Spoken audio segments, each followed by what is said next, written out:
सरकार की तरफ से नोटिफिकेशन बाकाज़ाब्ता तौर पर जारी कर दिया गया है। सरकारी मुलाजमिन की तनख्वाहों पेंशन में इजाफे के हवाले से जो वज़ीर आज़म पैकेज था उसके तहत जो एम्प्लॉइज भर्ती किए जाते थे, जो दौरान सर्विस लोग फौत हो जाते थे उनके बच्चे या इसी तरह जो रिटायर्ड हो जाते थे उनके बच्चों की भर्ती के हवाले से उस पर जो है वो बातचीत होगी। अस्सलाम वालेकुम नाज़रीन, मैं हूँ आपका मेज़बान इरशाद अंसारी और आप देख रहे हैं एक्सप्रेस न्यूज़।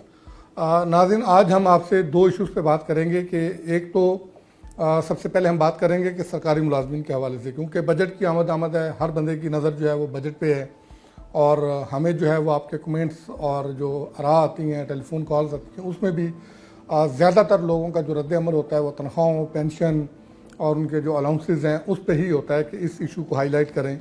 तो सबसे पहले तो इस पर जो डेवलपमेंट हुई है उससे हम आपको आगाह करेंगे कि सरकार की तरफ से नोटिफिकेशन बाकाज़ाब्ता तौर पर जारी कर दिया गया है सरकारी मुलाजमिन की तनख्वाहों पेंशन में इजाफे के हवाले से, और दूसरा जो वज़ीर आज़म पैकेज था उसके तहत जो एम्प्लॉइज भर्ती किए जाते थे, जो दौरान सर्विस लोग फौत हो जाते थे उनके बच्चे या इसी तरह जो रिटायर्ड हो जाते थे उनके बच्चों की भर्ती के वजह से उस पर जो है वो बातचीत होगी और उसका इजलास जो है वो कब होने जा रहा है उसकी हम आपको तफसील बताएंगे। और ये जो कमेटी कायम की गई है इस कमेटी में कौन कौन से लोग शामिल हैं उसकी सारी तफसीलात बताएंगे और ये कमेटी करेगी क्या और कब तक अपनी रिकमेंडेशन देगी।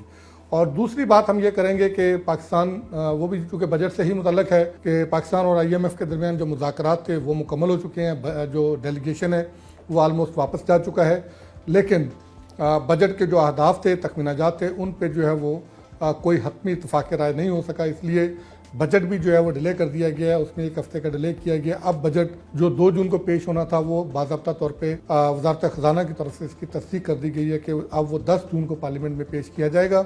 और IMF की तरफ से भी अलामिया जारी किया जा चुका है, उसमें भी बता दिया गया है कि IMF और हुकूमत के दरमियान बातचीत जारी रहेगी और कुछ चीज़ें हैं जिस पर अभी मज़ीद बातचीत होना है और वो हम आपको डिटेल बताएंगे। सबसे पहले हम बात करते हैं कि सरकारी मुलाजमिन के हवाले से बहुत से लोगों ने कमेंट्स किए हैं, कुछ पे हम अभी काम कर रहे हैं क्योंकि पंजाब की तरफ से हमें बहुत सारे मुलाजमिन के जो है वो कमेंट्स आए हैं कि पंजाब हुकूमत ने मुलाजमिन के हवाले से बहुत सारे ऐसे इकदाम उठाए हैं जिसकी वजह से उनको बहुत नुकसान हो रहा है।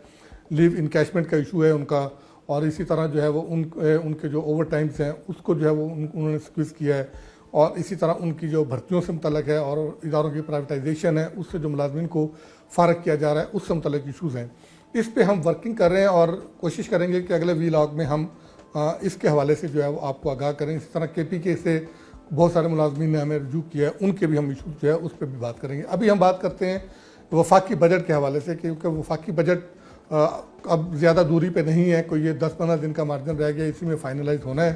तो इसमें हुकूमत ने, चूँकि सरकारी मुलाजमिन की तरफ से धमकी दी गई थी कि अगर उनके चार्टर ऑफ डिमांड को एक्सेप्ट नहीं किया गया और उनके साथ मुज़ाकरात का अमल शुरू ना किया गया तो फिर 2 जून को जो है वो बाज़ाब्ता तौर पे धरना दिया जाएगा, और बजट वाले दिन था, चूँकि वो बजट के दिन उन्होंने अनाउंस किया था। अब बजट चूँकि डिले हो चुका है और हुकूमत ने लेकिन उनकी बात मान ली है, और अब जो रुकने कौमी असम्बली है डॉक्टर तारक फजल चौधरी, उनकी सरबराही में जो है वो कमेटी कायम कर दी गई है। ये कौमी असम्बली की तरफ से जो है वो सेक्रेटेरिएट की तरफ से कमेटी कायम की गई है, ये हुकूमत की तरफ से, और इस कमेटी का इजलास भी जो है वह तलब कर लिया गया है। 27 मई को इस कमेटी का इजलास होगा और इसका एजेंडा भी जारी हो चुका है। हम अपने व्यूअर्स के लिए जो है ये जो कमेटी कायम हुई है उसका नोटिफिकेशन और उस कमेटी में कौन कौन से लोग शामिल हैं और उसका एजेंडा क्या है वो भी हम अपलोड कर देंगे, वो आप उसको देख भी सकते हैं।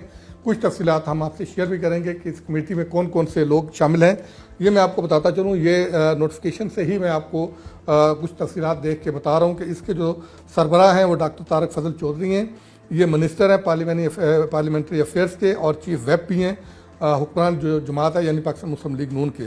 और इस कमेटी के मेंबरान में जो है वो जो एम्प्लॉइज़ की जो यहाँ पे सबसे बड़ी जो तंजीम बनी हुई है उनके चीफ कोऑर्डिनेटर हैं रहमान अली बाजवा, वो इसमें शामिल हैं। फिर इसी तरह इसी एसोसिएशन के जो चेयरमैन हैं वो हैदर अली खान, वो इसके मेंबर हैं। राजा ताहिर महमूद जो प्रेसिडेंट है वो इसके मेंबर हैं।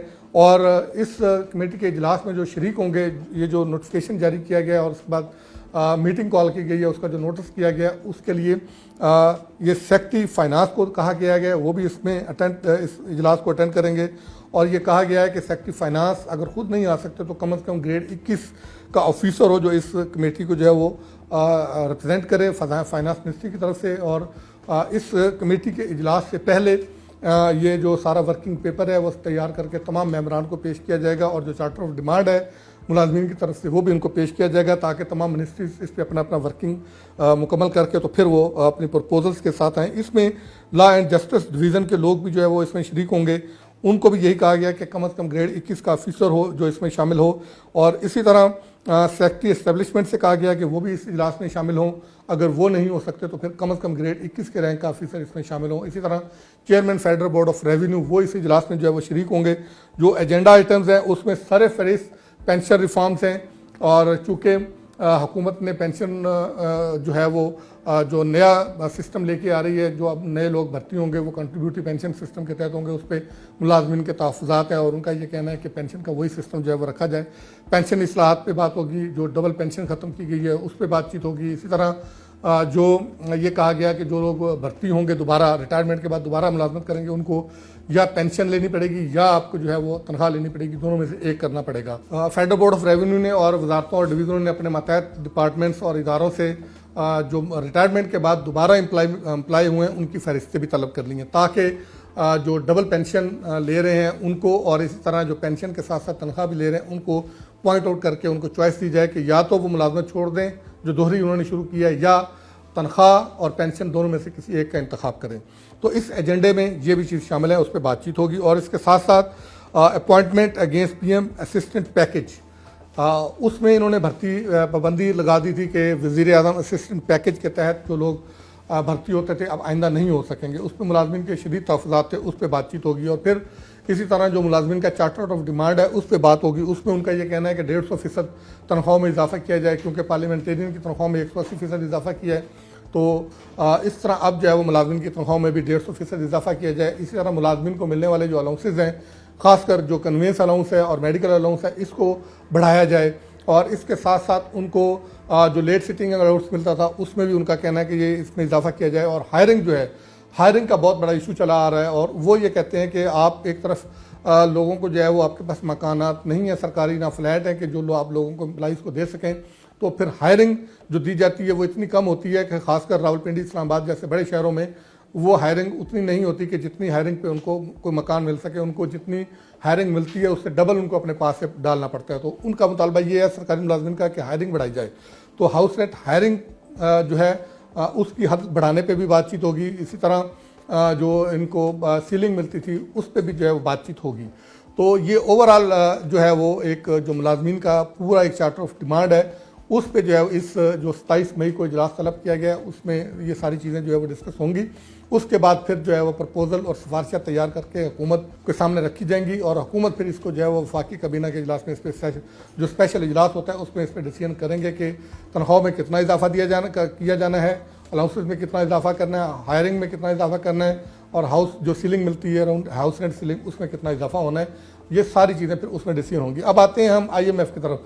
IMF की तरफ से बाज़ाब्ता तौर पे इलामिया जारी कर दिया गया। उसमें यह बताया गया कि अगरचे बहुत सारे मामलात में पेशरफ्त हुई है और इसी तरह IMF की जो डायरेक्टर हैं उन्होंने वाशिंगटन में जो प्रेस कॉन्फ्रेंस की है उसमें भी इस बात को तस्लीम किया है कि प्रोग्राम ऑन ट्रैक हैं, बहुत सारी शराइत जो है वो पूरी कर दी गई हैं और पाकिस्तान की कारकर्दगी जो है वो ठीक है। लेकिन उसके बावजूद जो आने वाला माली साल का बजट है उसको IMF प्रोग्राम के साथ अलाइन करने के लिए IMF की टीम पाकिस्तान आई थी जो 23 तारीख तक जो है वो इंगेज रही। और उनके जो डायरेक्टर बराए मशरक़ वस्ता और वस्त एशिया जिहाद आज़ोर जो आए हुए थे उन्होंने वज़ीर ख़जाना से भी मुलाकात की, उन्होंने वज़ीर आज़म मियां शहबाज शरीफ से भी मुलाकात की, सदर ममलिकत से भी मुलाकात की। इसी तरह वफाकी और सूबाई जो हुकूमतों के दूसरे जो नुमाइंदे हैं उनसे भी मुलाकातें की। और इसी चीज़ का जो है वो एतराफ़ अपने अलामिया में भी किया गया जो IMF की तरफ से जारी किया गया। उसमें कहा गया कि मुज़ाकरात बहुत अहम रहे हैं और अच्छे रहे हैं और पेशरफ्त हुई है। बहुत सारी चीज़ों पे उन्होंने इत्मीनान का इजहार किया लेकिन उनका ये कहना था कि अभी कुछ चीज़ों पे काम करना जो है वो बाकी है और इसके लिए मज़ीद वक्त जो है वो दरकार है। अब वर्चुअल जो है वो IMF के साथ जो है वो बातचीत होती रहेगी। उसमें जो सबसे ज़्यादा बात चल रही है वो जो हुकूमत रिलीफ देने के लिए सोच रही है उस पर बातचीत चल रही है। उसमें तनख्वाहदार तबके पे टैक्स जो है उसमें रिलीफ देने की बात है। उस पर बात हो रही है कि अगर आपने ये रिलीफ देना है तो इसका हमें अल्टरनेट दिया जाए। इसी तरह इंडस्ट्रियल सेक्टर के लिए जो खासकर मैन्युफैक्चरिंग का सेक्टर है उसमें खाम माल को अगर टैक्सों में ड्यूटी में छूट देनी है उसके लिए, रियल एस्टेट सेक्टर के लिए अगर कैपिटल गेन टैक्स को कम करना है और विद होल्डिंग टैक्सेस को कम करना है, उस पर जो है वो रैशनल दिया जाए। तो ये सारी चीज़ें, और IMF का ये कहना है कि अगर आपने ये करना है तो फिर आप अपने जो हुकूमती अखराजात हैं उनको रिड्यूस करें और ताकि उधर से आपको फिस्कल कुशन मिले। अब ये सारे मामलात हैं, इस पर वर्चुअल जो है वो अगले चंद दिनों में बातचीत होगी और तवक्को ये की जा रही है कि ये जो कमिंग वीक है उसमें IMF के साथ जो है वो बजट के जो अहदाफ हैं उसमें मामला तय पा जाएंगे। और उसी दौरान जो है वो 26 तारीख को हमारा जो है वो APCC की मीटिंग हो जाएगी। उसमें अगले माली साल का जो तरक्याती बजट है यानी PSDP उसकी मंजूरी हो जाएगी और साथ ही जो है वो सालाना तरक्याती मंसूबे की मंजूरी हो जाएगी। और फिर GDP, industrial growth, agriculture growth और लार्ज स्केल मैन्युफैक्चरिंग ग्रोथ, ज़रूरी फसलों की ग्रोथ और इंडस्ट्रियल सेक्टर की ग्रोथ, ये तमाम अहदाफ, और इसी तरह सर्विस सेक्टर की ग्रोथ क्या रखनी है, ये सारे अहदाफ भी जो है वो फाइनलाइज हो जाएंगे। और उसके बाद वेरी नेक्स्ट डे या उससे अगले 2 दिनों में NEC की मीटिंग होगी और NEC की मीटिंग में इस सब की अप्रूवल दी जाएगी। और उसके बाद जो है वो बजट का जो सारा लेआउट और ड्राफ्ट जो फाइनलाइज किया जाएगा उसको जो है वो वफाकी काबीना के सामने पेश किया जाएगा। वफाकी काबीना से मंजूरी के बाद साथ ही जो है वो इसकी जो है वो स्पेशल जो कमेटी होगी काबीना की, उससे अगले दिन यानी बजट वाले दिन ही 10 तारीख को ही उसकी मंजूरी दी जाएगी। और मंजूरी देने के बाद उसी इस अहम इजलास में सरकारी मुलाजमिन की तनख्वाहों, पेंशन, उनके जो पक्स एंड प्रिविलेजेस हैं उसमें इजाफे का फैसला होगा। उसके फौरी बाद जो है वो बजट पार्लियामेंट में पेश कर दिया जाएगा। और पार्लियामेंट में बजट पेश करने से पहले यानी 9 जून को इक्तिसादी सर्वे जो है वो हुकूमत पाकिस्तान पेश करेगी। वो नॉर्मली वज़ीर ख़जाना उसमें होते हैं, वजारत मनसूबाबंदी के जो वज़ीर हैं एहसन इकबाल वो होंगे और चीफ इकोनॉमिस्ट होंगे। वो अगले माली जो है इकोनॉमिक सर्वे पेश करेंगे जिसमें रवा माली साल की इक्तिसादी कारकर्दगी के बारे में बताया जाएगा और फिर साथ साथ थोड़ा ये भी बताया जाएगा कि अगली माली साल के लिए क्या अहदाफ जो है वो मुकर्रर किए गए हैं। तो नाज़िन, आज तक का यही था।